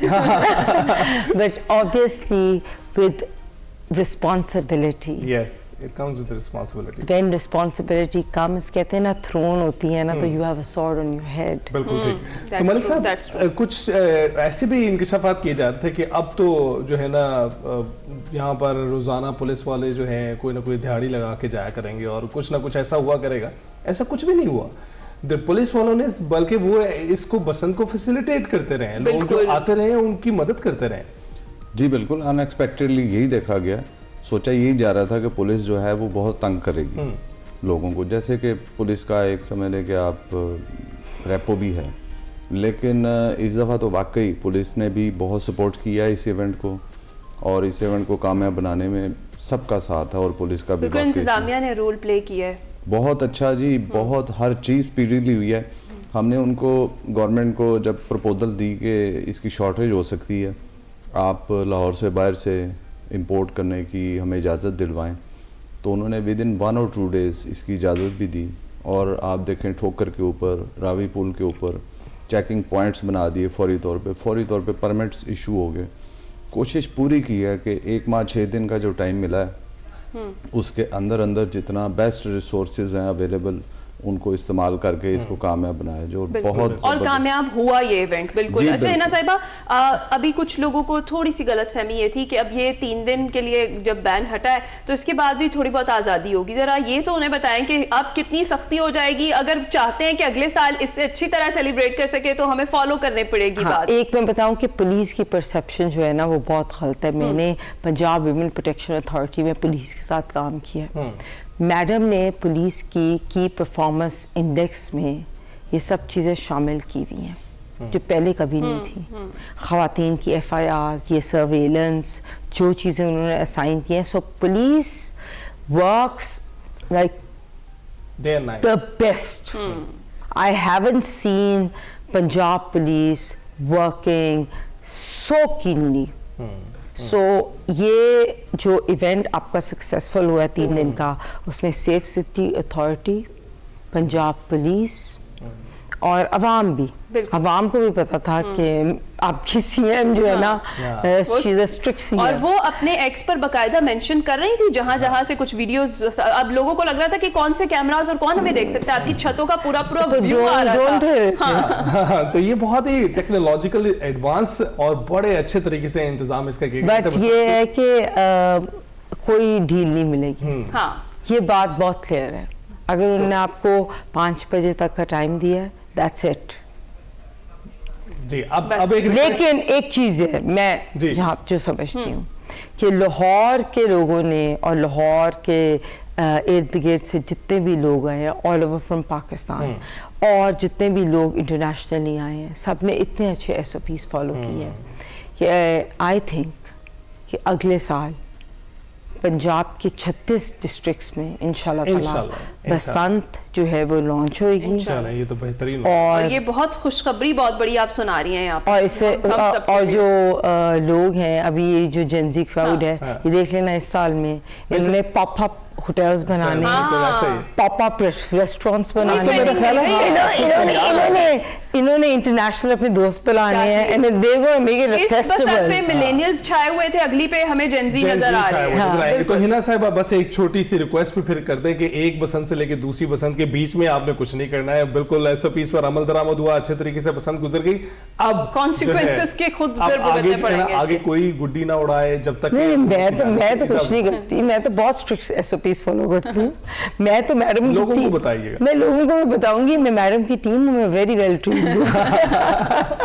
Perfect. Malik साहब आप कुछ कहेंगे कि भाई अभी हमें follow करने हैं SOPs, अब हम नहीं उड़ाएंगे गुड्डियां? बिल्कुल फॉलो करने हैं। हमारी वैसे एसोसिएशन की कुछ डेलिब्रेशंस ऑलरेडी भी हुई थी और हमने गवर्नमेंट को रिक्वेस्ट की है कि जो प्रोफेशनल काइट फ्लायर्स हैं जिन्होंने माजी में पाबंदी लगने से पहले सारा साल काइट फ्लाइंग करते थे, उनको काइट फ्लाइंग के लिए स्पेशल स्पॉट्स जो हैं जिनकी विजिट्स करवाई जाए। स्पेशल लाहौर से आउटर प्लेसेस में कुछ जगह हमने प्रपोज की हैं, वो जगह हो, उनमें SOPs के मुताबिक काइट फ्लाइंग हो, اور جو ایسوسیشن ہے وہ خود ذمہ داری لے گی, وہاں پہ ٹیموں کو ریگولیٹ کرے گی, لوگوں کو ریگولیٹ کرے گی, بڑا زبردست ہو جائے گا ان کی انفارمیشن لے گی. اور ہم آپ کو اور ایکٹیویٹیز دیں گے. ابھی رمضان المبارک آئے گا, پھر عید آئے گی, پھر ہم اسپرنگ فیسٹیول کریں گے, پنجابی کلچر ریوائیو ہوئے گا. میں آپ کی سی ایم ایسی ہیں, آپ کو بور نہیں ہونے دیں. ہاں یہ تو ہمیں پتہ ہے. آپ نے ہار دیے سی ایم سے, بہت زیادہ ہماری ایکسپیکٹیشنز بڑھتی چلی جا رہی. بہت بہت شکریہ ہنا صاحبہ ہمیں جوائن کرنے کے لیے. ملک صاحب آپ کا بہت شکریہ. بسنت پر بات ہو رہی تھی, ابھی ہم بریک پر جائیں گے.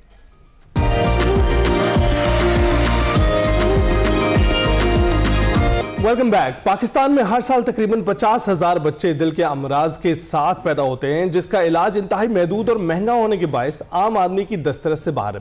تو اس حوالے سے پاکستان چلڈرن ہارٹ فاؤنڈیشن امراض قلب میں مبتلا بچوں کے لیے زندگی کی امید ہے. سن 2010 میں فرحان احمد صاحب کو معلوم ہوا کہ ان کی بیٹی عائشہ کے دل میں سوراخ ہے, اور ان کو یہ بھی نہیں معلوم تھا کہ یہ ہوتا کیا ہے. ایک سرجری کے بعد دوسری سرجری سے پہلے ہی فرحان احمد کی بیٹی دنیا سے رخصت ہو گئیں. یہ بیٹی کی وفات سے پہلے ہی فرحان صاحب نے اس ارادے کی بنیاد رکھتی, اس ادارے کی بنیاد رکھتی, تاکہ کسی اور کے بچے کو یہ تکلیف نہ اٹھانی پڑے جو ان کی بیٹی کو اٹھانی پڑی. 2012 میں باقاعدہ طور پر اس فاؤنڈیشن کا آغاز کیا گیا. یہ ادارہ ہزاروں مستحق بچوں کو علاج کی سہولیات فراہم کر چکا ہے, اور یہ سب کچھ آپ کی مدد کے بنا ممکن نہیں ہے. آئیے اس صدقہ جاریہ میں پاکستان چلڈرن ہارٹ فاؤنڈیشن کی مدد کیجیے اور بنیے ان ننھے دلوں کی دھڑکن. اس پر ہم بات کرنے کے لیے فرحان صاحب خود ہمارے اسٹوڈیوز میں موجود ہیں. فرحان صاحب بہت بہت شکریہ ہمیں جوائن کرنے کے لیے. Thank you. الحمدللہ. فرحان صاحب, جس طریقے سے چلڈرن ہارٹ فاؤنڈیشن آپ کی کام کر رہی ہے, اور جس طرح سے ہمیں پتہ چلا ہے کہ اب ہاسپٹل جو ہے وہ کمپلیشن کی طرف جا رہا ہے, اور اس کے لیے ڈیفینیٹلی جس طرح سے ہم نے بات کی کہ ہم سب کی مدد اور اس کے تحت ہی وہ ممکن ہو پائے گا. ہمیں یہ بتائیں کہ اب تک کتنا کام ہو چکا ہے اور آگے کتنا رہتا ہے؟ جی بہت بہت شکریہ. ہم نے 2021 میں ہاسپٹل کی بنیاد رکھی تھی. گرے اسٹرکچر اللہ کے فضل سے پچھلے 2 سال پہلے کمپلیٹ ہو گیا تھا. پھر چونکہ ہمارے پاس جیسے جیسے فنڈز آتے ہیں ہم اتنا حصہ ایکٹیویٹ کرتے جاتے ہیں. تو اللہ کے فضل سے اپریل 2025 میں ہمارا OPD سٹارٹ ہو گیا ہے. تو الحمدللہ ہمارا ایک فلور جو گراؤنڈ فلور ہے اس پر free of cost outpatient کی سہولیات ابھی موجود ہیں.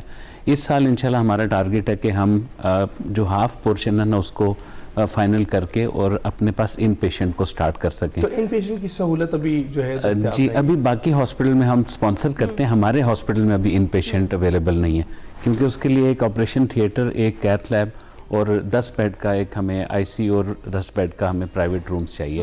اس کے لیے اب انشاءاللہ کوشش ہو رہی ہے. جی انشاءاللہ. اچھا, اور فاؤنڈیشن کے آغاز سے اب تک جس طرح آپ نے کہا کہ ڈیفرنٹ ہاسپٹلس میں آپ سپانسر کرتے ہیں ان نیڈی بچوں کی سرجریز جو خود سے جن کے والدین نہیں کرا سکتے, تو اب تک کتنے بچوں کی ہارٹ سرجریز جو ہیں وہ کروائی ہیں آپ کی فاؤنڈیشن؟ الحمدللہ اللہ کے فضل سے جی آپ سب لوگوں کی دعاؤں اور مدد سے 5600 سے زیادہ بچوں کی ہارٹ کی سرجریز کو پورے پاکستان سے سپانسر کیا ہے.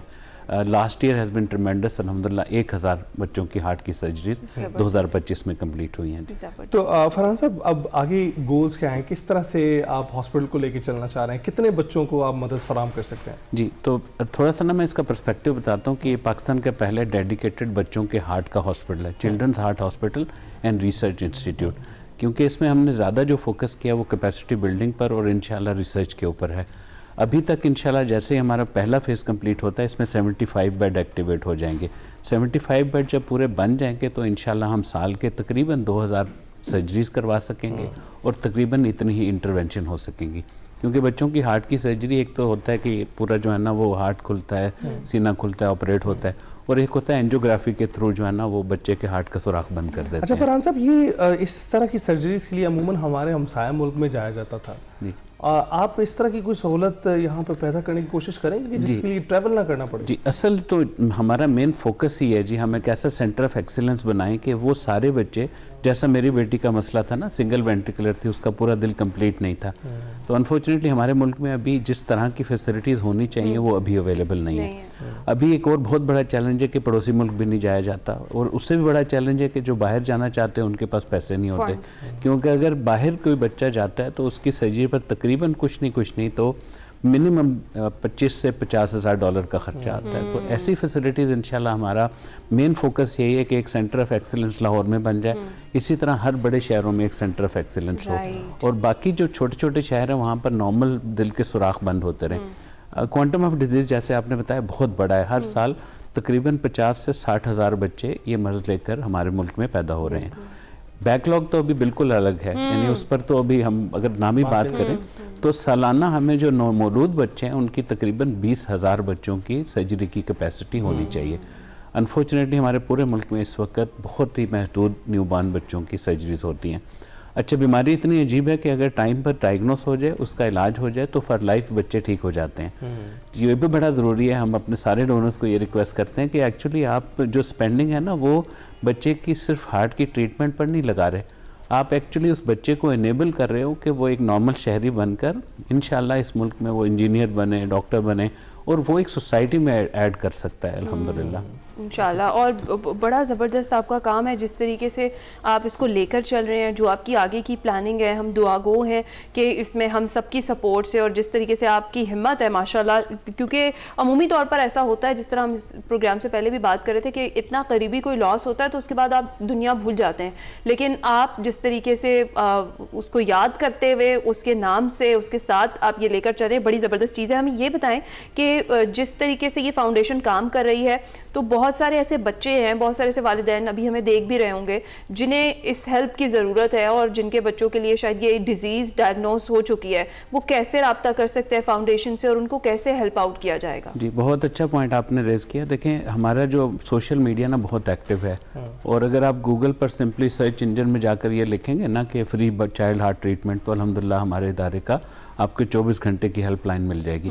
इसके अलावा जितने भी बच्चों के कार्डियोलॉजिस्ट हैं, पैदाइशी बच्चों के दिल के अमराज के, उनको हमने अपना इंफॉर्मेशन ऑलरेडी दी होती है। तो एनी चाइल्ड जिसके ये इशू है और उनके पास पैसे नहीं है, वो कार्डियोलॉजिस्ट को कह सकते हैं, जो कि उनको हमारे साथ कनेक्ट कर देगा। बाकी अल्हम्दुलिल्लाह जो हमारे 5,700 से ज़्यादा ख़ानदान ऑपरेट हुए हैं ना, तो वो एक सोर्स ऑफ इंफॉर्मेशन है अपने इदारे में, अपने इलाके में। तो ऐसे ही होता है, अगर एक बच्चे का फ्री इलाज हुआ हो कहीं गरीब जगहों पर, तो वो अपने पूरे सोसाइटी में उस बात की इत्तला दे देता है जी। तो हमारे कॉल सेंटर पर रब्ता होकर। तो आपको कितने फंड्स दरकार है आपको? तो अभी जी हमारा जो, जैसे मैंने पहले अर्ज़ किया कि हम ना जैसे जैसे पैसे आ रहे हैं उस तरह चीज़ें एक्टिवेट कर रहे हैं। इस साल इंशाल्लाह हमारा कोशिश है कि एक ऑपरेशन थिएटर, एक कैथ लैब और एक 5 बेड का आईसीयू और 5 बेड के प्राइवेट रूम से काम शुरू किया जाए। उसके लिए तकरीबन को $3.2 मिलियन की ज़रूरत है। अल्हम्दुलिल्लाह $2 मिलियन इकट्ठा हो चुका है। तकरीबन हमारा डेफिसिट है $1.2 मिलियन। या मैं ये भी बताना चाहूँगा कि अल्हम्दुलिल्लाह हमारा एक रजिस्टर्ड इदारा है यूएस के अंदर, Pakistan children heart foundation north America. एक हमारा इदारा है Pakistan children heart foundation United kingdom, और एक इदारा है हमारा पाकिस्तान चिल्ड्रन हार्ट फाउंडेशन से एसोसिएटेड कनाडा के अंदर। तो वहाँ के जितने भी पाकिस्तानी एक्सपेट्रिएट्स जो भी डोनेशन देते हैं उनको भी टैक्स एग्जम्प्शन मिलती है। तो यही हमारी कोशिश है जी, इस साल इंशाल्लाह हम एटलीस्ट एक ऑपरेशन थिएटर और एक कैथ लैब के साथ अपना इन पेशेंट स्टार्ट कर सकते हैं। इंशाल्लाह बिल्कुल हो जाएगा ये सब कुछ। इसी तरीके से हमें ये भी बताइए कि जो हमारे बहन भाई हैं जो सपोर्ट करना चाहते हैं आपकी फाउंडेशन को, जो फंड्स भेजना चाहते हैं, उनके लिए क्या तरीका कार है, वो कैसे रीच आउट कर सकते हैं? और चूंकि रमज़ान अब करीब है और इसमें हम डेफिनेटली देखते हैं कि एक बड़ी तादाद जो है उसमें ये सदका और खैरात और ये किए जाते हैं फंड्स, तो उसके लिए आप ज़रा बता दें कि कैसे रीच आउट किया जा सकता है। जी, एक तो जी हमारी वेबसाइट पर सारे बैंक अकाउंट्स दिए हुए हैं। ज़कात का बैंक अकाउंट अलग है, डोनेशन का बैंक अकाउंट अलग है, हॉस्पिटल कंस्ट्रक्शन का बैंक अकाउंट अलग है। तो जो भी ज़कात दी जाती है वो ज़कात के मुस्तहिक पर लगती है। तो ये हमारी ख्वाहिश है पहली तो, एक तो वेबसाइट पर जाकर आप डायरेक्ट, बिकॉज हम ना कैश नहीं कलेक्ट करते। हमारी फाउंडेशन का पहले दिन से फोकस है कि हमने जो भी पैसे देने हैं वो डायरेक्ट हमारे बैंक अकाउंट में डिपॉजिट करवाएं। हमारे कॉल सेंटर भी कॉल करके हमें बता सकते हैं, हमारा नुमाइंदा आपको गाइड कर सकता है कि कैसे आप हमें डोनेट कर सकें। फिर जैज़ कैश, ईजी पैसा, जितनी भी ये मोबाइल ऐप्स हैं वहाँ से हो सकता है। फिर हर बैंक अकाउंट की जो डोनेशन की ऐप है उसके थ्रू हमें डोनेट किया जा सकता है। वेबसाइट सबसे आसान है, वहाँ जाएं, आप गूगल में सर्च करें, सिंपली अपनी इन्फॉर्मेशन डालें और आप डायरेक्टली हमें ऑनलाइन डोनेट कर सकते हैं। बहुत बहुत शुक्रिया फरहान साहब हमारे स्टूडियोज़ में आने के लिए, और दिल खोल कर दीजिए, फंडिंग कीजिए, खैरात कीजिए, क्योंकि ये वो इदारे हैं जो वाकई खिदमत में मसरूफ़ हैं। और अगर आपको कोई प्रॉब्लम है, आपके बच्चे को कोई प्रॉब्लम है, तो ज़रूर रब्ता करें। रब्ता नंबर भी आपको इनकी वेबसाइट्स पर मिल जाएंगे और सारे फ़ोन नंबर भी दस्तयाब हैं, उन पर रब्ता करके आप वहाँ जाकर अपने बच्चों का इलाज करवा सकते हैं। ब्रेक के बाद हाजिर होंगे। Welcome back. सेगमेंट शामिल करते हैं निकले तेरी तलाश में। चाकर आजम रिंद पर बात हो रही है, आइए देखते हैं।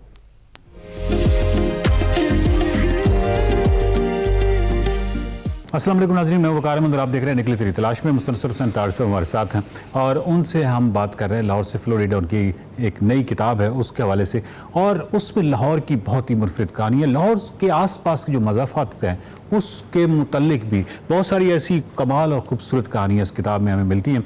चाकर आज़म रिंद का सत घरा, ये क्या है, ये तार साहब से पूछते हैं। बहुत ही इंटरेस्टिंग स्टोरी है। तार साहब बताइएगा ज़रा, चाकर आज़म रिंद का सत घरा ये क्या है? ख़वातीन हज़रात, एक जगह है एंड मुझे ऑलमोस्ट यकीन है कि आपने इसका नाम नहीं सुना होगा। जी बिल्कुल, बेहद तारीखी जगह है, लाहौर के करीब है। Very few people are aware कि such a gem of history is still existing Lahore से कुछ फासले पर। मुझे भी नहीं इल्म था। सही। मैं रेनाला खुद गया गंगाराम के आइडल प्रोजेक्ट देखने, वहाँ से हम साहिवाल की तरफ चले तो वहाँ एक जगह लिखा हुआ संगमील था कि सतगड़ा इतने किलोमीटर, पता नहीं क्या है ये सतगड़ा।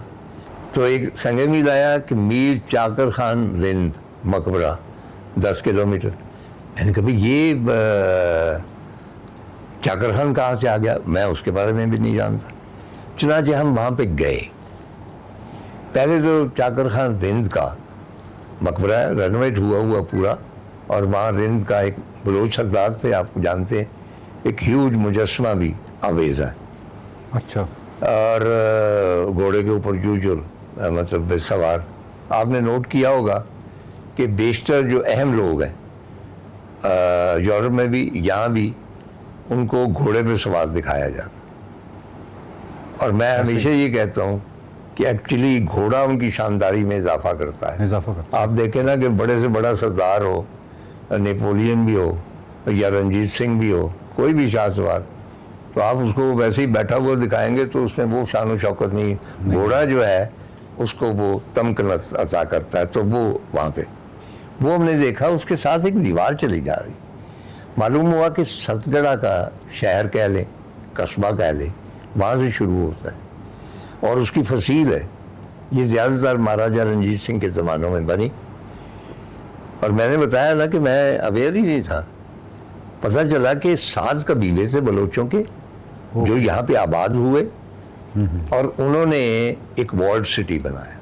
तब वॉल्ड सिटी होते सारी, बेरा भी था और भी जितने भी अहम शहर थे, प्रोटेक्शन के लिए वॉल उनके गिर्द होती थी। तो वहाँ पे एक गिलानी साहब हमें मिल गए, वो हमारी रीडर्स वर्ल्ड के मेंबर वगैरह भी थे। तो आई वॉज अमेज्ड कि उस पूरे कस्बे के गिर्द वॉल है, अब भी है, कुछ पुरानी है, बाद में रेनोवेट हुई है। लाहौर वार्ड अथॉरिटी ने भी उसमें कुछ हिस्सा लिया है और उसके गेट हैं पुराने।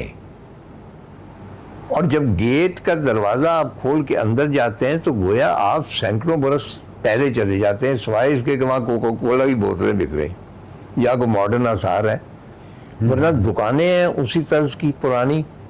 और उसके पीछे इन पुरानी दुकानों में होता था 2 होती थी हमेशा। लाहौर में भी मुझे याद है जो कारोबारी लोग थे कि एक में आप कारोबार करते थे, पिछला जो होता था वो सस्ताने के लिए होता था या छोटा स्टोर होता।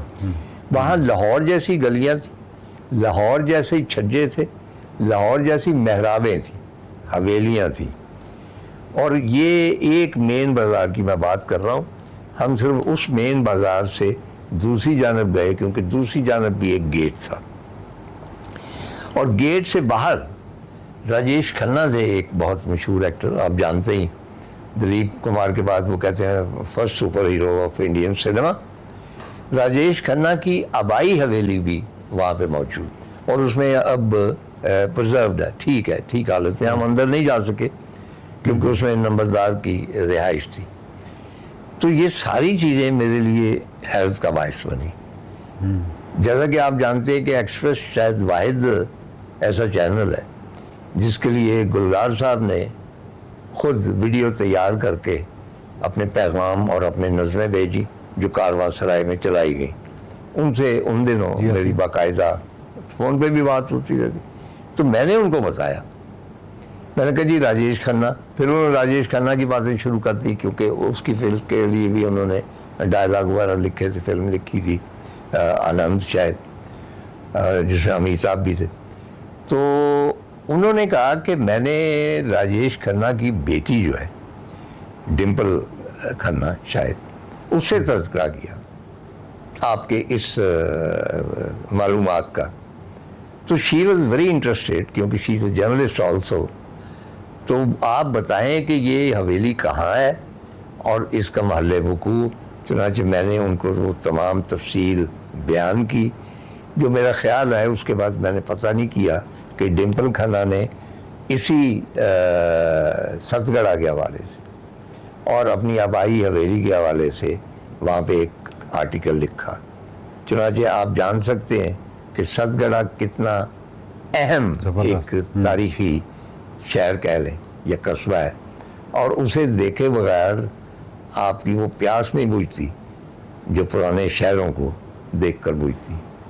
کیا بات ہے, بہت شکریہ طاہر صاحب. ناظرین, بات یہ ہے کہ پاکستان کی جو بیوٹی ہے, اس کی جو ڈائمنشنز ہیں, وہ چیک کیجئے. مطلب آپ ہسٹوریکل اس کو پرسپیکٹیو میں دیکھنا شروع کریں تو پھر ایک ہزار داستان کا سلسلہ ہے. آپ اس کو کلچر کے حوالے سے دیکھیں تو ایک ہزار داستان ہے. اگر آپ اس کو لینڈسکیپ کے حوالے سے دیکھیں تو ہزار داستان ہے. مطلب آپ اس کو جس رخ سے بھی دیکھیں تو کیسا خوش قسمت ملک ہے. اور ایک حوالے سے لیکن بدقسمتی بھی ہے کہ ہم اپنے اس ورثے کو, اتنے قیمتی ورثے کو جو جگہ جگہ ہے, اس کو ہم محفوظ کرنے میں اس طرح کامیاب نہیں ہو سکے. اور بہت ساری جگہ جو ہیں آرکیالوجیکل سائٹس ہیں, بہت ساری ایسی سائٹس ہیں جن کا بہت برا حال ہے. اور اس حوالے سے جب تک مقامی کمیونٹی کے اندر وہ والی سینسٹائزیشن یا حساسیت پیدا نہیں ہوتی, تو میرا خیال ہے کہ ہم صرف اگر اداروں پہ ڈال دیں گے تو صرف ادارے جو ہیں یہ کام نہیں کر سکتے. تو ہمیں خود اپنی اس زمین کو, اس کے اوپر جتنا بھی ورثہ ہے, ورثہ کے حوالے سے جو آثار ہیں, لینڈسکیپ ہے, اس تمام کو نہ صرف خوبصورت رکھنا ہے, محفوظ رکھنا ہے. اگلے ہفتے پھر ملاقات ہوگی. دیکھتے رہیے نکلے تیری تلاش میں. Welcome back to Expresso. جی, پروگرام کا آخری حصہ. اب کچھ بات کر لیتے ہیں مقبوضہ کشمیر کی, جس کی فضا آج بھی سوگوار ہے. گلی محلے اور بازار سنسان ہے. مقبوضہ وادی میں حریت رہنما افضل گرو کی برسی منائی جا رہی ہے. 1969 کو بارہمولہ میں پیدا ہونے والے افضل گرو 90 کی دہائی میں جدوجہد کشمیر کا روشن ستارہ بن کر ابھرے. تحریک آزادی سے خوفزدہ بھارتی حکومت نے 2001 میں پارلیمنٹ پر حملے کا بے بنیاد الزام لگا کر افضل گرو کو گرفتار کیا. 12 سال ناکردہ گناہوں کی سزا بھگتنے کے بعد 9 فروری 2013 کو افضل گرو کو دہلی کی تہاڑ جیل میں پھانسی پر چڑھا دیا گیا. مقبوضہ وادی میں ریاستی جبر و تشدد, پھانسیوں, شرمناک اذیتوں اور حقوق کی جو پامالی ہے اس کا سلسلہ برسوں سے جاری ہے. لیکن نہتے کشمیریوں کے جذبہ آزادی کو ہر نئے ظلم سے نئی زندگی مل رہی ہے. یہ چھوٹا سا ٹریبیوٹ تھا جو ہم نے ان کو دیا. اس کے ساتھ ہی ہم آپ سے اجازت چاہیں گے اور آپ سے ہماری ملاقات ہوگی کل. اپنا بہت سارا خیال رکھیے گا, فیڈ بیک ضرور دیجیے گا. اللہ حافظ.